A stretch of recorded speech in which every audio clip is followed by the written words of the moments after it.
Hello, I'm doctor Vishwanath, advance laparoscopic and bariatric surgeon from Vigo hospitals, Vijayawada. చాలామంది patients మోషన్కి వెళ్ళేటప్పుడు blood పడుతుంది, మోషన్తో పాటు blood mix అయి వస్తుంది, లేకపోతే మోషన్ నల్లగా వస్తుంది, ఇలా రకరకాల కంప్లైంట్స్తో వస్తుంటారు.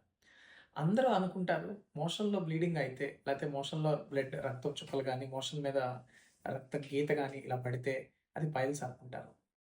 నిజానికి అది కరెక్ట్ కాదు. మోషన్లో మనకి బ్లీడింగ్ అవ్వడానికి చాలా కారణాలున్నాయి.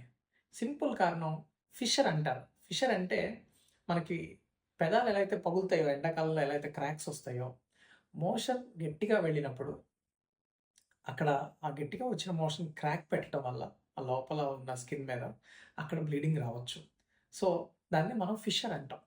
పైల్స్ వేరు, ఫిషర్ వేరు. అలానే పెద్ద పేగు చివరి భాగంలో ఏమన్నా క్యాన్సర్స్ ఉంటే వాటి నుంచి రక్తం రావటం వల్ల మోషన్‌లో రక్తం మిక్స్ అయ్యి వస్తుంది. సో, మోషన్‌లో బ్లీడింగ్ ఉంటే అది పైల్స్ అనే అశ్రద్ధ చేయొద్దు. అది ఫిషర్ కావచ్చు, లేకపోతే అది ఈవెన్ ఒక్కొక్కసారి క్యాన్సర్ కూడా అవ్వచ్చు. సో, మోషన్‌లో బ్లీడింగ్ ఉన్నప్పుడు అశ్రద్ధ చేయకుండా ఇమ్మీడియేట్‌గా మీ సర్జన్‌ని కన్సల్ట్ చేయండి. Thank you for watching the video.